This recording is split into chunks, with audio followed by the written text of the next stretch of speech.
Bonjour à tous, très heureuse de vous retrouver pour la quotidienne du 28 février. Au sommaire aujourd'hui, les élections cantonales, ensuite une petite virée au Kilimandjaro et enfin on terminera en culture avec une pièce, Les femmes savantes de Molière, interprétée par la compagnie Voix publique. De ton côté Alexandre, aujourd'hui, c'est retour sur les bancs de l'école. Oui, effectivement, je suis en compagnie de Pierre-Étienne Schwint. Alors bonjour. Bonjour. Vous êtes directeur de cet établissement secondaire à Coppet, donc au Rojalais, tu vois, Andrea, sous ces grandes arcades, ce très long bâtiment des Rojalais. Et puis, on va forcément parler de cette rentrée des classes. C'est la fin des vacances vaudoises. Et puis, il n'y a pas de masque. Voilà. Donc, on va parler de tous ces changements ensemble, Pierre-Étienne, tout à l'heure. À tout à l'heure, Alexandre. Le 20 mars, vous devrez choisir vos représentants au canton pour les 5 prochaines années. NRTV vous donne rendez-vous pour 9 rendez-vous politiques en compagnie du très cher Rodolphe Henner. Bonjour. Comment ça va? En pleine forme? Oui, ça va bien. Pour ces enregistrements? Oui. En pleine forme. Alors expliquez-nous, Rodolphe, quel sera l'enjeu de ces élections cantonales? Bon, il n'est jamais inutile de rappeler ce que c'est qu'un grand conseil vaudois. Le grand conseil vaudois, c'est donc 150 députés et députées qui vont agir pour la destinée du canton. Avec cette particularité, donc, il faut comprendre, ce sont des gens, 19 pour le district de Nyon, qui sont élus donc, chez nous, régionalement, mais dont la mission sera de travailler au niveau cantonal. Ils ne vont donc pas travailler exclusivement pour le district de Nyon. 19 places à prendre dans la région. Et puis on rappellera d'ailleurs que c'est souvent la droite qui ressort gagnante de ces cantonales. C'est aussi elle qui domine le Grand Conseil avec 74 députés contre 63 à gauche et 13 au centre. Mais est-ce que finalement tout ça, ça peut changer, la droite contre la gauche? Comme on a envie de le dire depuis quelques années, et surtout depuis une année, tout va dépendre peut-être de la vague verte. Cette vague verte, elle est dans les consciences actuellement. La jeunesse s'en fait écho. On va voir si ça va basculer, si ça va faire basculer un petit peu les tendances politiques vaudoises. Alors ensemble, on va revenir sur ces 19 places à prendre. Les élections auront lieu le 20 mars, donc réparties sur 9 listes différentes. À noter pas mal de mouvements, Rodolphe. Bon, alors on pourrait peut-être citer les députés et députés qui s'en vont, puisqu'il y a quand même quelques figures qui ne seront plus là. On pense à Catherine Labouchère du PLR, à Jean-Marc Sordet de l'UDC, à Dominique Lacristin des Verts libéraux. C'est les personnes qui ne se représenteront pas. Il y a aussi celles qui sont parties en cours de mandat. On pense à Fabienne Frémont-Canton chez les socialistes, à Thierry Dubois et Yves Ravenel chez l'UDC, et à Olivier Mayor pour les Verts. Enfin, est-ce qu'il y a des petits nouveaux? Il y a des nouveaux, on verra ce que les élections vont nous réserver, mais disons qu'on se demande si Cécile Rode, chez les Verts Libres, municipal à Rolles, va passer, si le jeune Alexandre Legrain, municipal à Crassier, va passer, ou si encore les UDC, Marco Carenza à Nyon ou Mauricio Di Felice vont passer pour l'UDC au niveau cantonal. Ouais, ce qu'on peut également soulever, c'est qu'il y a également 3 nouvelles listes à citer, l'Alliance des Libertés, le Parti Pirate Vaudois et les Libres. Qui sont-ils? Alors, commençons par l'Alliance des Libertés, dont on ne sait à peu près rien. C'est un groupe constitué de 3 personnes aujourd'hui qu'on va donc rencontrer, tout du moins on va rencontrer une de ces personnes. C'est un parti qui s'est constitué pendant la crise du Covid. Alors sincèrement, je ne vais pas commencer à faire une analyse politique parce qu'actuellement, je ne sais pas quel est leur programme, on leur demandera. Ouais, mais on a vu qu'il y a pas mal de renouveau aussi, des jeunes qui s'engagent à présent en politique. On a vu lors des communales. Est-ce que finalement aujourd'hui, on a un peu moins de pudeur à s'engager aux politiques, même si on n'a pas cette connaissance-là? Alors, il y a un renouveau de la chose politique, ça c'est vrai, mais il y a aussi une nouvelle manière de faire de la politique qui ne passe pas par le Parlement et par les élections, c'est de la politique citoyenne, avec parfois de la désobéissance civile. On parlait de l'attendu, de la vague verte attendue au niveau cantonal.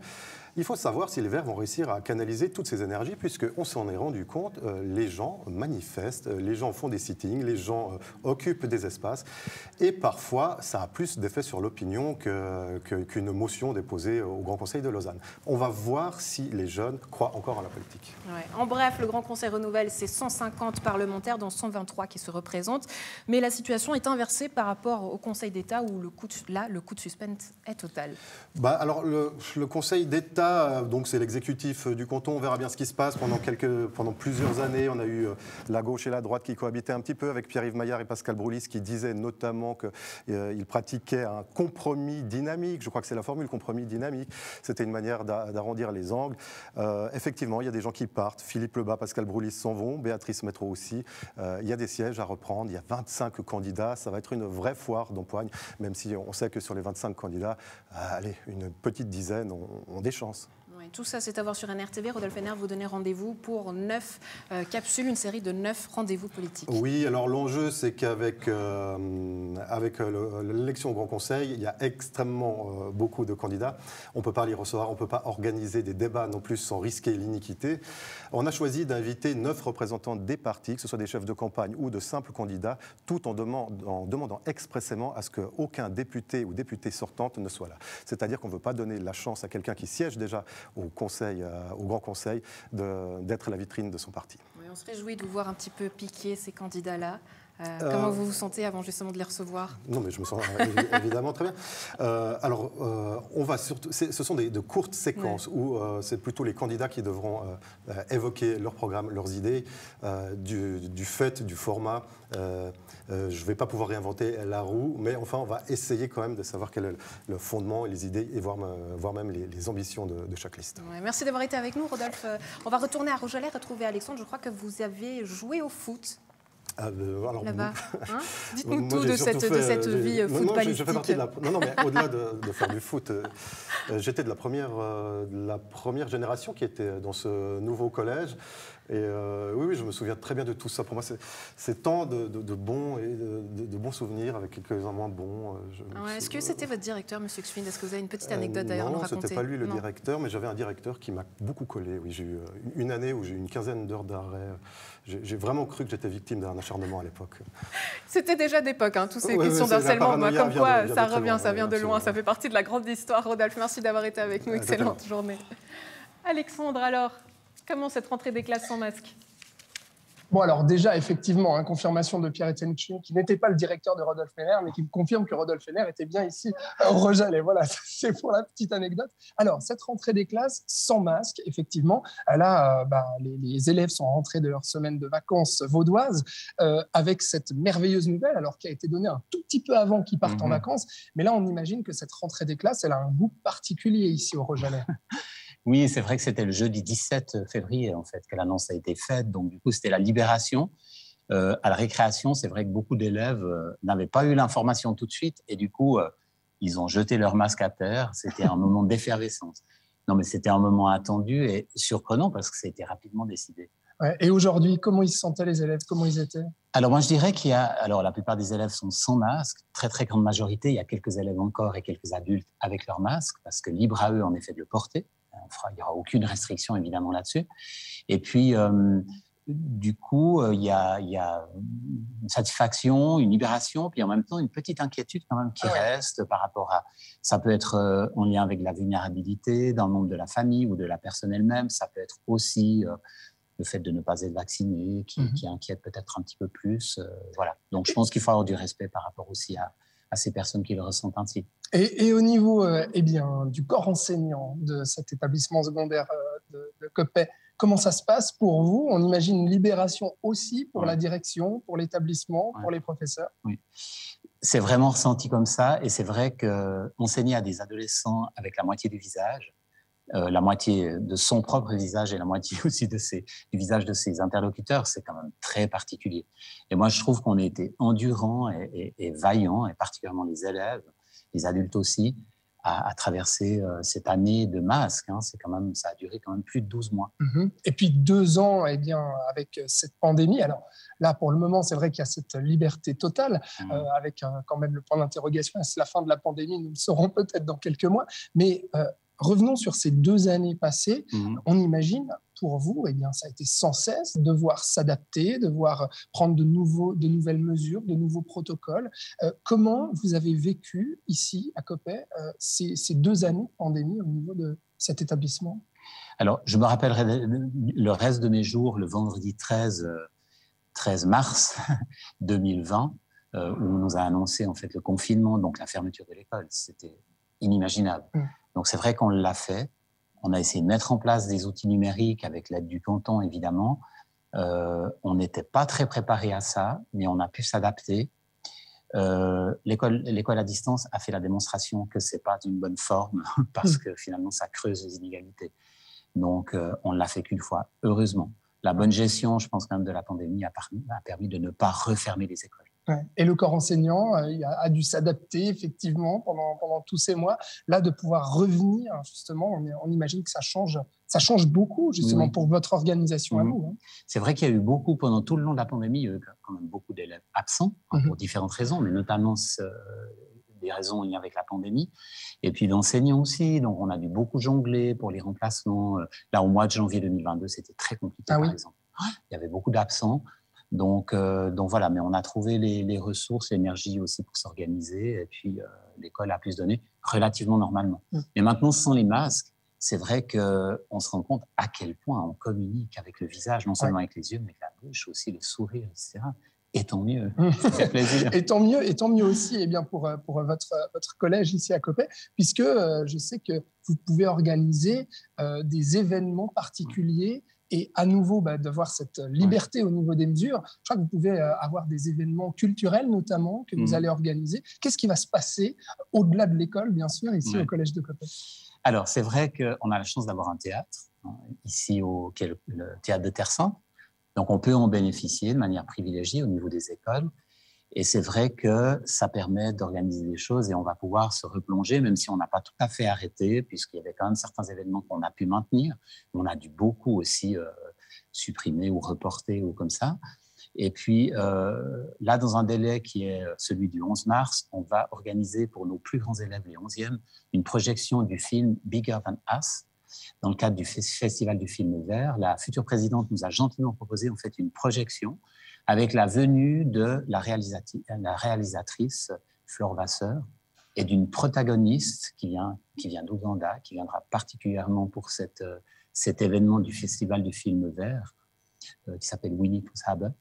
Et en l'occurrence, on se réjouit beaucoup que nos élèves puissent rencontrer ces deux personnalités. Oui, c'est ça. C'est que maintenant, ça permet effectivement d'organiser ce genre d'événements, des rencontres, et puis voilà, des événements culturels ou sportifs ici au Rojalais avec vos élèves. Et merci beaucoup, Pierre-Étienne Kuhn. On va vous laisser retourner travailler cette première journée de rentrée, de printemps. Et puis voilà, Andrea, alors c'est très calme derrière nous, on est à la pause de midi pour le moment, mais voilà, ça dépend des heures. On a vu tout à l'heure des élèves qui grouillaient ici dans ce long couloir de l'établissement des Rojalais. En tout cas, le sourire était sur toutes les lèvres. Et ça fait plaisir à voir. Merci Alexandre d'avoir été avec nous, très belle journée à toi.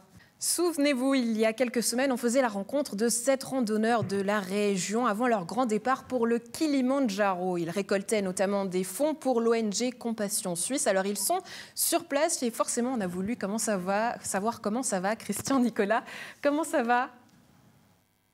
Eh bien, merci. Bonjour, ça va très bien, oui, merci. Alors on veut savoir où est-ce que vous en êtes dans votre défi sportif, mais là actuellement, quelles sont vos coordonnées exactes? Montrez-nous un petit peu. Alors, nous sommes à Arusha, la ville principale proche du mont Kilimandjaro, et nous sommes plus précisément dans un centre de survie de compassion que nous avons visité il y a quelques instants, où nous avons rencontré une quinzaine de femmes avec des bébés de moins d'une année, et puis qui nous ont raconté les circonstances dans lesquelles elles ont été acceptées dans ce programme de survie. C'est assez touchant de rencontrer ces femmes. Ouais, alors une première partie de voyage, un premier défi sportif aussi. Comment ça s'est passé pour vous, surtout Nicolas, puisque je sais que c'était une première? Bon, alors l'ascension du Kilimandjaro, c'était un peu l'objectif de ce muscathlon, puisqu'il s'agissait d'un muscathlon. Ça se déroule de la manière suivante. Vous avancez vraiment pas à pas. Il s'agit de bien acclimater le corps au niveau de la respiration, au niveau des globules, au niveau de l'oxygénation du sang pour ces hautes altitudes, parce que le Kilimandjaro culmine à 5895 mètres, donc on n'y va quand même pas les mains dans les poches. Et la météo était avec nous, ça c'est une bonne chose, on n'a pas eu trop chaud, on a eu quelques épisodes pluvieux, c'est normal ici, mais la chose extraordinaire c'est que les 2 derniers jours ont été baignés d'un ciel bleu extraordinaire sur ce mont Kilimandjaro, et c'était une expérience humaine magnifique. Ouais, alors Christian, est-ce que vous pouvez nous faire un petit tour d'horizon? Est-ce qu'on peut tourner un petit peu? Parce qu'on entend notamment des enfants qui sont derrière vous. Est-ce qu'on peut un petit peu voir le paysage et en même temps vous nous raconter comment ça s'est passé, cette première expérience pour vous? Alors, c'était très sport. Pour être franc, nous sommes 23 personnes de Suisse qui étions au départ de cette grimpée sur le Kilimandjaro. Et puis, nous sommes arrivés les 23 en fait au sommet. Mais c'est vrai qu'on a souffert parce qu'on part en pleine nuit sans vraiment avoir du sommeil au préalable. Et puis, voilà, Nicolas a dit, il a fait beau. C'est vrai que le ciel était super dégagé. On a eu un ciel étoilé magnifique, mais on a eu super froid. Et puis, dès les premières centaines de mètres, on sent le souffle qui peine. Certains ont été pris de nausées, de vertiges. Certains ont eu besoin d'un apport d'oxygène. Et c'est vrai que c'était assez incroyable de penser que tous sont arrivés au sommet. Du 100% de réussite, c'est semble-t-il assez rare dans ce genre d'expédition. Donc c'est super, on arrive avec un super lever de soleil, vous l'avez peut-être vu à l'écran, qui nous a accueillis là-haut. Et ce qui était vraiment très sympa aussi, c'est qu'une ancienne enfant qui a été parrainée à travers Compassion, qui a donc vraiment grandi dans l'extrême pauvreté, a grimpé ce sommet avec nous. Et puis elle y arrive aussi, donc c'est vraiment magique comme moment de vivre ça ensemble.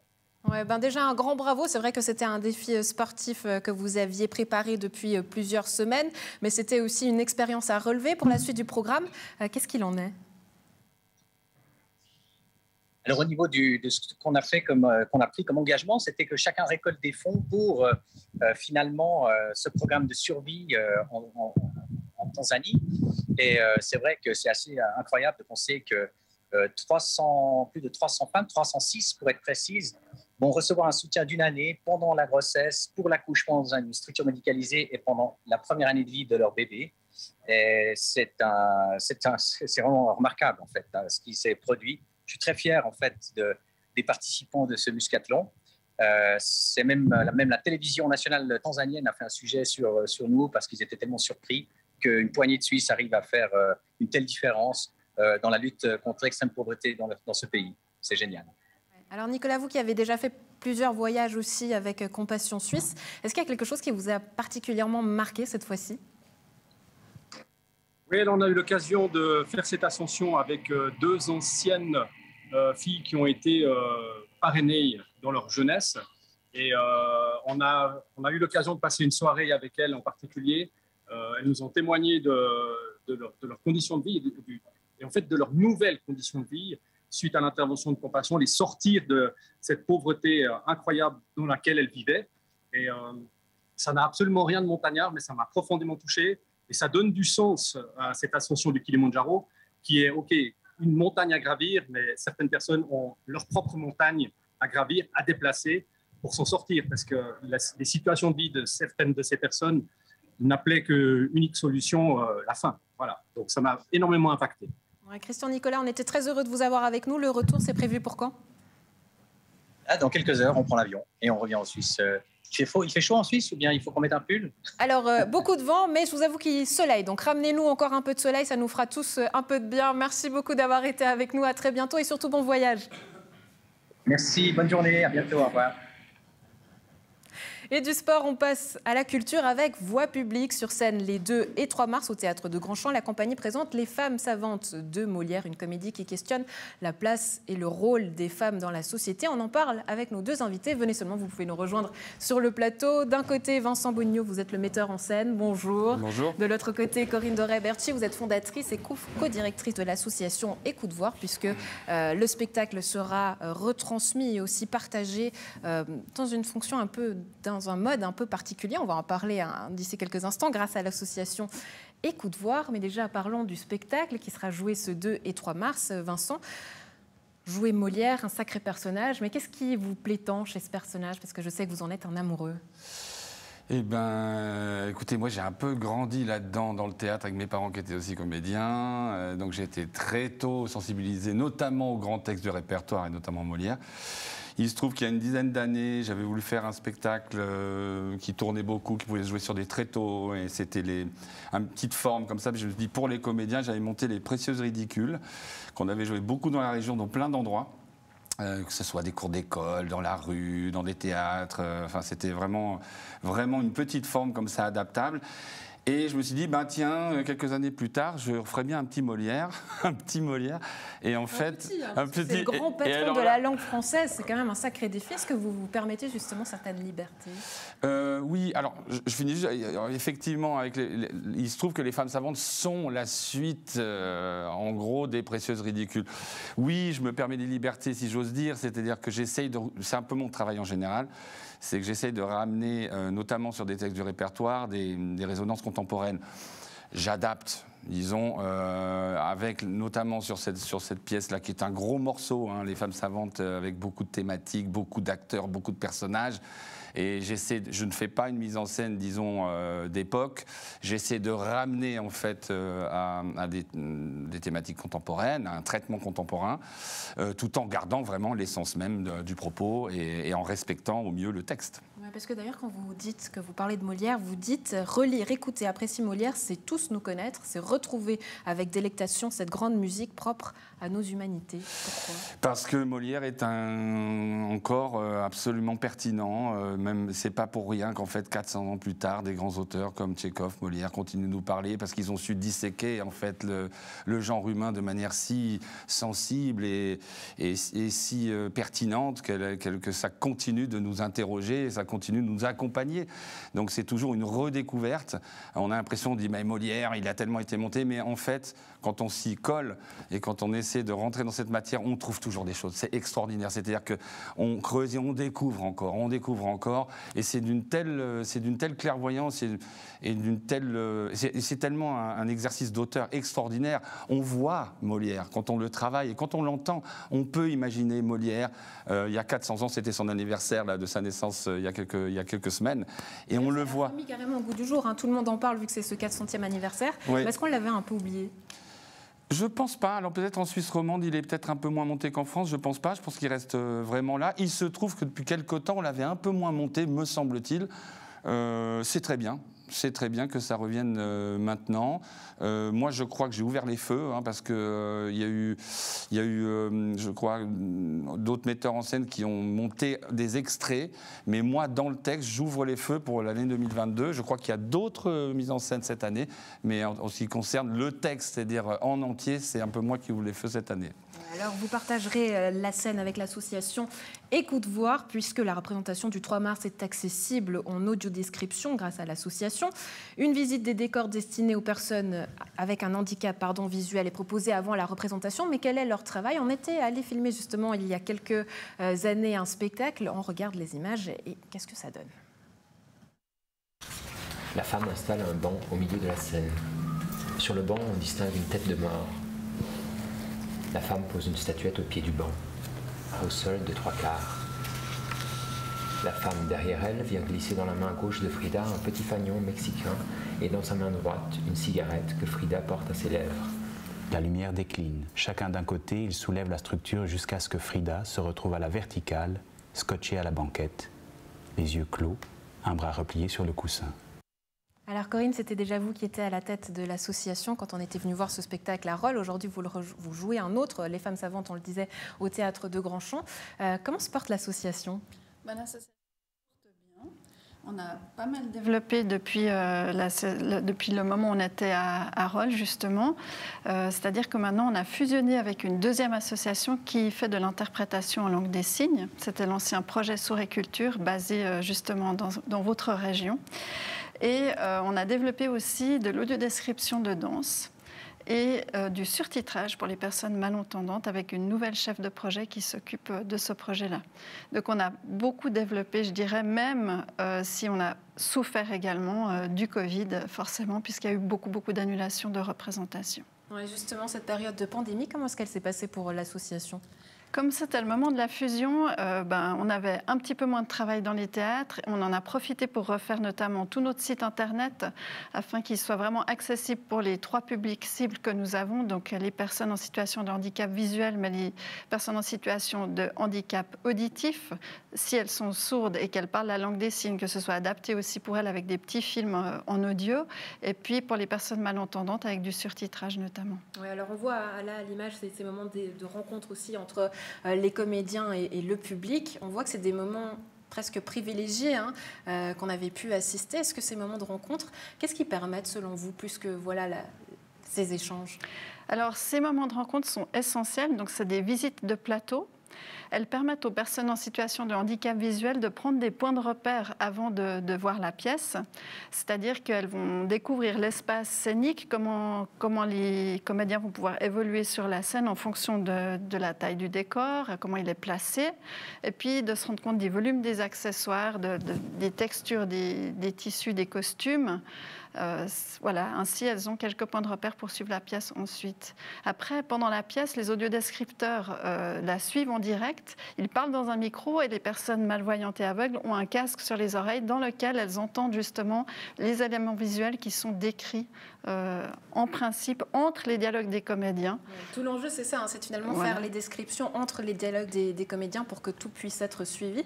Vincent, quel est votre regard justement aujourd'hui sur l'association et ce travail? Est-ce que vous aviez déjà l'habitude de travailler justement avec ce genre d'association? J'ai fait une fois, on a collaboré une fois sur un autre spectacle où j'étais comédien et puis j'avais déjà vu un peu leur travail.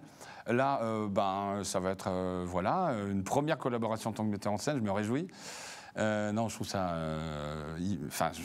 hyper important que ce genre d'initiative ait lieu.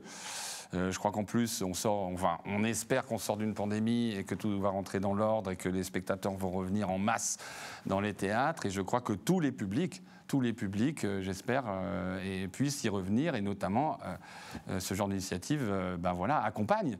Je trouve ça hyper important et hyper intéressant de pouvoir le faire. Ouais, Corinne, on avait peut-être senti aussi une certaine réticence aujourd'hui du public à revenir dans les théâtres. Est-ce que ça, il a fallu aussi aujourd'hui rechercher les gens? Absolument. On continue de le faire. On essaie de relancer la machine, si on veut, parce qu'il y a plein de gens qui, soit parce qu'ils n'avaient pas de passe, soit parce qu'ils avaient peur, pour différentes raisons, parce qu'ils ont perdu l'habitude de venir au théâtre, non plus cette envie, forcément. Et donc, du coup, il faut relancer la machine, redonner envie. Mais on réalise aussi que le public qui est présent dans les salles se sent comme privilégié de pouvoir retrouver le théâtre alors que ça lui a forcément manqué. À certaines personnes, ça a manqué, comme à moi d'ailleurs. La première fois que je suis retournée voir une pièce, j'ai pleuré dans la salle. C'était très émouvant de pouvoir retrouver cette atmosphère, cette magie, toute cette créativité qu'il y a là autour, quoi. Ouais. Alors, les femmes savantes à voir au Théâtre de Grandchamp les 2 et 3 mars. Corinne, est-ce qu'il y a des dates aussi pour lesquelles on peut encore assister en audio-description pour d'autres spectacles qu'on pourrait donner? Oui, volontiers. Alors, merci de me laisser cet espace. Alors, on sera au TKM dimanche pour Le Conte des Contes, une pièce de Mar Porras. On sera ensuite sur un spectacle à Saint-Gervais le 10 mars, donc Théâtre Saint-Gervais à Genève, pour Gisèle, un ballet qui est audio-décrit. Et puis au Théâtre du Jura et au Théâtre de Valère pour d'autres dates sur ce spectacle-là. Et puis enfin, on est le 12 mars à l'Échandol avec Boucle d'Or 2022, qui est une pièce d'Alain Borek. Voilà, vous avez toutes les dates à la maison, plus aucune excuse à vous de choisir. Corinne, Vincent, merci beaucoup d'avoir été avec nous. Une excellente journée à vous. Merci. À la maison, un plaisir d'avoir été en votre compagnie. Bonne suite de programmes sur Nyon Région Télévision.